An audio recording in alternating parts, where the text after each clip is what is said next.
I started after school, after graduation, went out to Los Angeles to work at ESPN for 2.5 months. Got an internship straight out of Scranton to work there, and then signed on for about another year and a half full time at ESPN, basically working behind the scenes, cutting highlights, writing the script for anchors on those highlights, and getting to be creative as far as telling the story of a sporting event, and maybe we'll dive more into that later.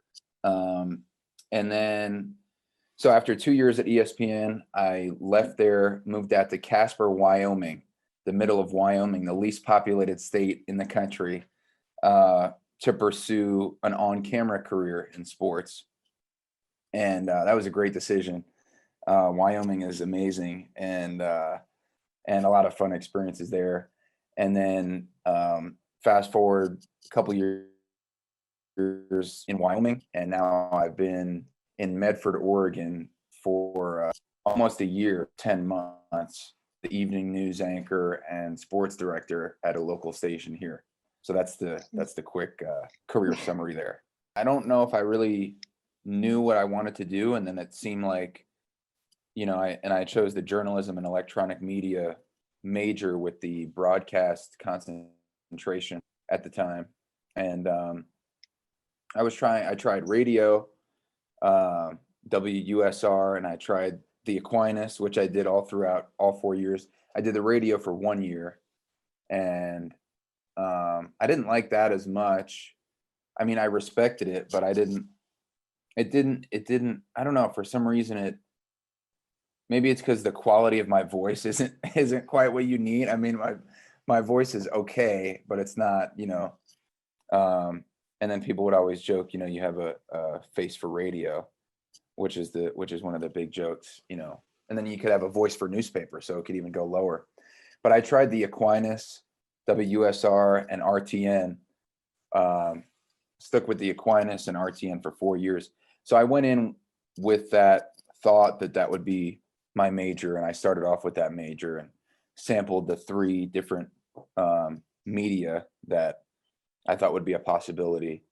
And then, just like TV, as far as the connection that you can have with an audience, by seeing you, and the video portion was a huge thing for me, because you're seeing the video of the event, whether it's a sporting event or a news story. So that really helps tell the story in a big way. And I like the newspaper, but I felt, at least for me, that the TV video portion of it, actually being at the event, and there's probably people who are a lot better with their words, who can paint a better picture through print or through digital online. But yeah, so I stuck with that. And then what led you to attend the University of Scranton? It was only 2 hours away from my town. I liked that it was 4,000 kids, small class size. I liked that the broadcast program was there if you want to take advantage of it, because it wasn't the most built up thing, as far as like,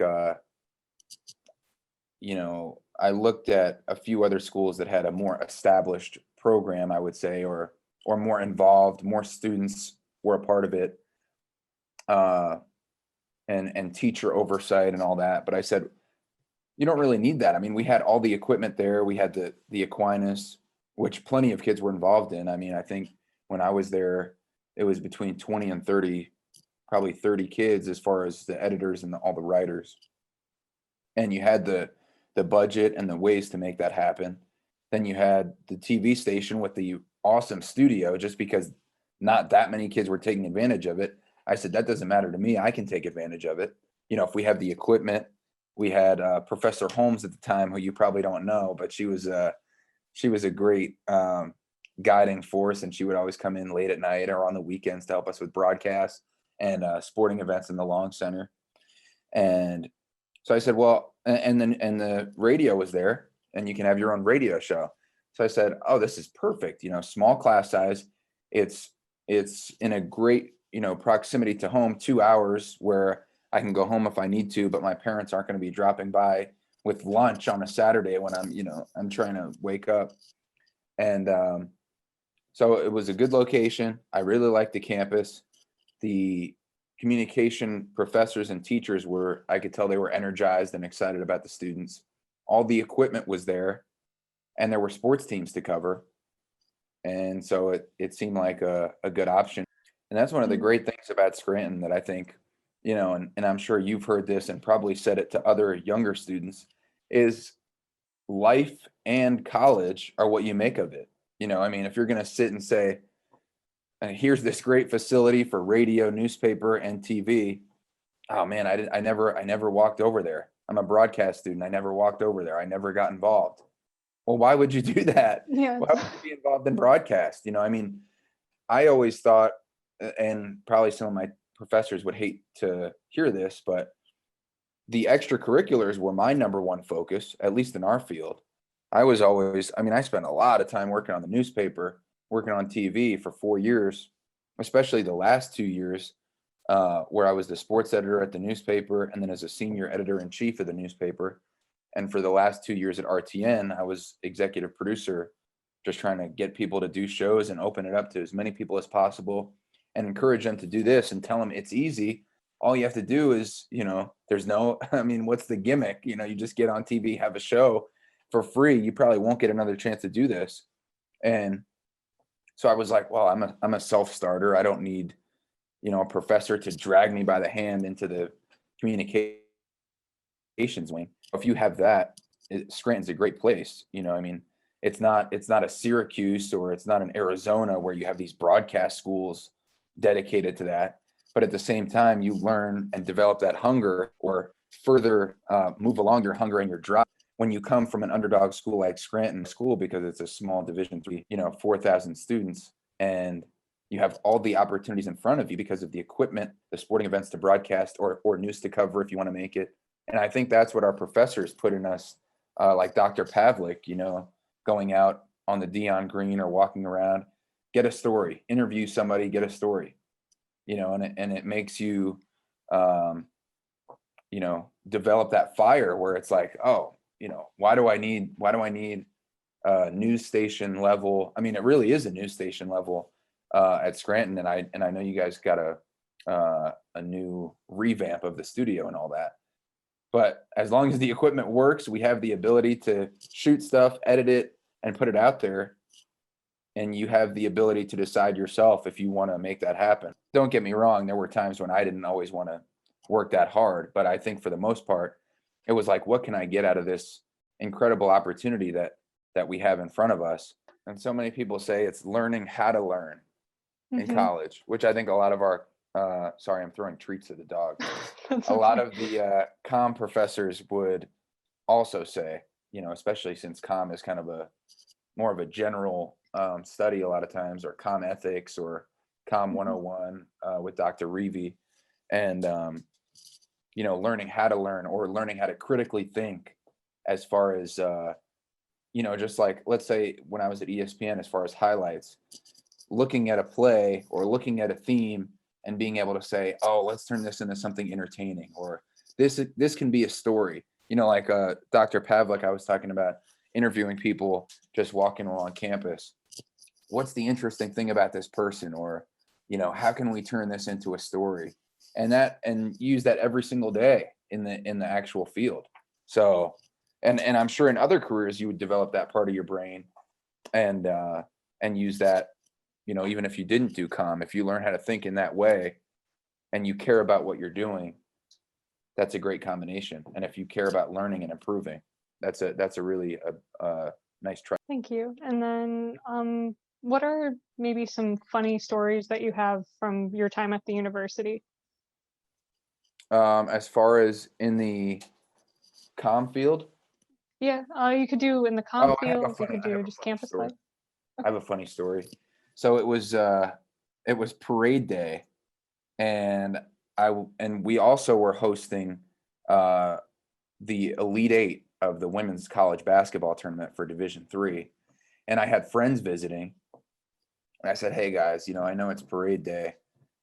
Um, and you came here for this, but the women are in the Elite Eight. And so I was like, listen, you guys, we're going to wake up early.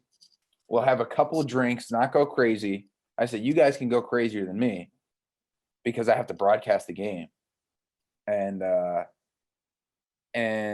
so we had a few drinks like early in the morning.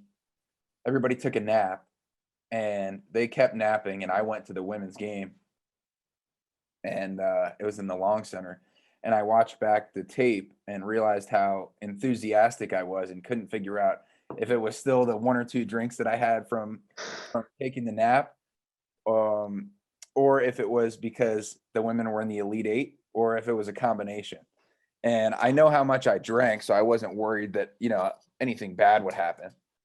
But I was definitely juiced up to be there. And then Father Rick was there were actually a decent number of students behind one of the baskets where all the stands are put for overflow, and people were wearing green and purple, so it was kind of funny. But I remember Father Rick one time. It was like toward the end of the game, and it was a close game. And at one point in the game, he took his sweater off and went over toward the student section, started waving it around. And I remember and he was like, let's go. He was waving it around. And I was like, Father Rick, I was like, he's pumping up the student section. I was like, what a parade day scene. And that was great. That was one of the moments that I'll remember probably forever. So who were some of your favorite professors and faculty members while you were at Scranton? I have to say every single professor in Comm, I mean, they all just knocked it out of the park. No, they did. That's actually true. But I'll tell you, well, I really like Dr. Pavlik. I think I had a special connection with Dr. Pavlik, Dr. Reevy, and Professor Strain, and then Professor Holmes, of course, with TV. She retired, I think, either a year or two after I left. But I'll tell you about Dr. Reevy and Dr. Pavlik as far as the fire that they helped instill in kids that they noticed had it, or they helped develop in kids that they noticed were coming in with that, and and presented it in a different way, like the way Dr. Reevy thinks about Comm and just like education and telling stories is not like the straight line way that you would think about it, if you read it in the textbook. And he takes it and puts his own spin on it and jokes around. And Dr. Pavlik, she is just intense, very intense, high energy, and everybody knows that who's taken her. But she doesn't, as far as a comm class being easy, I wouldn't suggest taking her class if that's what you thought. As far as putting you outside your comfort zone and trying new things. I mean, we were like sampling out different apps, and we would do periscopes and stuff like this that might not catch on, but it was like, oh, let's try this because this could be the future, or let's get you at least like I was talking about, learning to learn, or preparing to adapt, like you were saying with your job search. Let's get you preparing to adapt because almost guaranteed you'll have to change whatever medium you're using when you get in the field, or whatever type of whether it's tweeting, Instagram, Snapchat, Periscope, Vine in the past, which isn't a thing anymore. But she was getting us prepared to think in different ways, and editing our papers to be a very high standard. And I remember discussing with some other kids, students or young adults, but I think we were all kids at the time. Wow, why is she grading our paper so hard? Why can't she just accept our articles? And I'm thinking, well, this is going to make us a lot better in the future.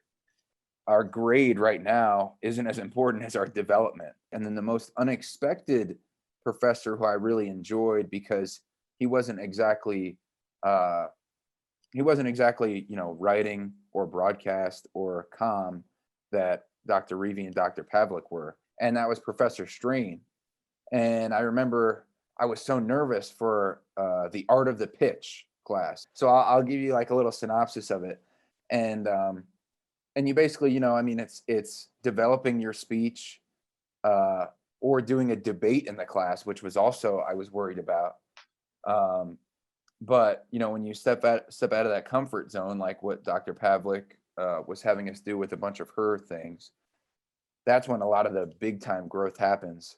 And I think the self belief gets developed where, oh, I can do this. Wow, this is, you knock down that wall. You're like, oh, this really isn't that daunting of a thing. I can speak in front of people. I can debate this person in front of people, even not knowing what they're going to say, and have a response. And and I would always talk to him about, either ways people were presenting news stories, or how can I make my debate better, or should I take it this direction in a speech.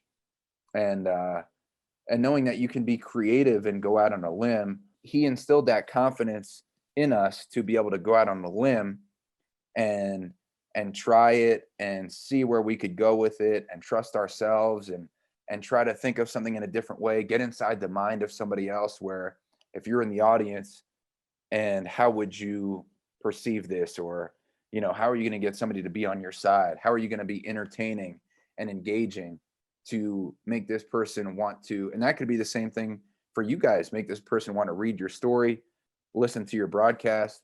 I mean, if somebody doesn't like you or your story, the only reason they're going to listen is because they're your family member. So you want to be doing that.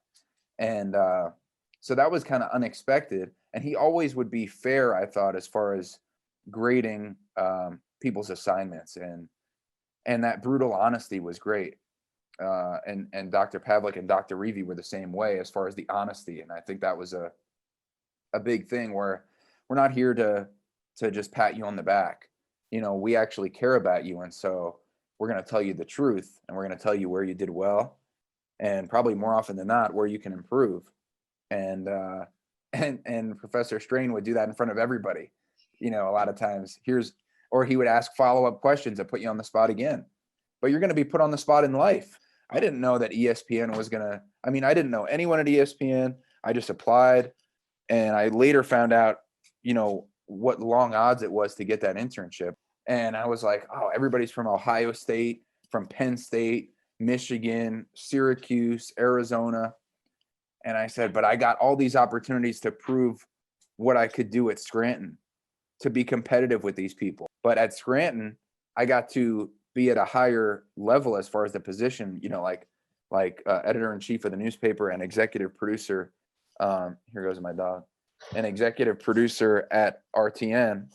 And so that made me competitive because of the opportunities at Scranton. But I said, if I just sit here at ESPN, and it was a great opportunity to learn from incredible people at the top level of sports broadcast, but it wasn't a position that I wanted. And I said, if I sit here behind the scenes forever, I'm going to always wonder if I could have been on camera. So that's one thing. And I don't know if current students are going to watch this, but that's one thing that I would say is go after it. I mean, and it's a lot of cliches that you realize are true when you become a little bit older. And it's like, if you don't take that risk, I never thought playing it safe was very fun. I mean, when you're young, when you have a family and you have a wife and you have kids and you have a mortgage and you have all that, then you can't just up and go for a $19,000 a year position all over again and decide, oh, midlife crisis, let me see if I could really. No, but the time to try that out is when you're younger. I would cover little kids soccer. I mean, YMCA, first and second grade soccer. I would cover kindergarten, pre-K basketball at the Boys and Girls Club. And why? Well, it's not the biggest sporting event, obviously, of all time, but it's a person-to-person relationship. One time, somebody at our station said, "Oh, somebody wrote in? They said, why don't you cover this, or why don't you talk about this?" And the guy's response was, "Well, because I don't care about that." And I'm thinking I didn't tell him, but I'm thinking in my head, that's completely the wrong way to think about it. You need to care about that because your viewers care about that. It doesn't matter what you care about. And by the way, if they care about it, you better start caring about it, because then they're going to care about you. They're going to watch you. But it's showing off the great parts of the community. But I get excited about it because, I mean, if you move out to somewhere, you try to follow your dream, which is what a lot of people your age and younger are thinking about doing. Am I gonna not make the most of it here, or am I gonna give 100% and jump into this community, even though it might be awkward and it might be strange at first? The real things that tug at your heartstrings are the things that people respect and they respond to. I think that's number one. And if you put yourself into that story, as far as not you don't become the story, but as far as you jump in, take that risk, see where that story can go, and then you're just the avenue to tell that story. What is something that you would like an incoming freshman to take away from this interview? Don't be afraid to try different things. You might find out that you don't like that. And like you said earlier, that can be just as valuable. First year I decided, well, radio is not really for me. I like it, but not as much as the newspaper and TV. And that was valuable too, because I tried it and I could say I honestly gave it an effort and I didn't like it. And you might find that for your whole major. And a lot of people switch majors, and there's nothing wrong with that either. If you're pursuing something that you really think is worthwhile.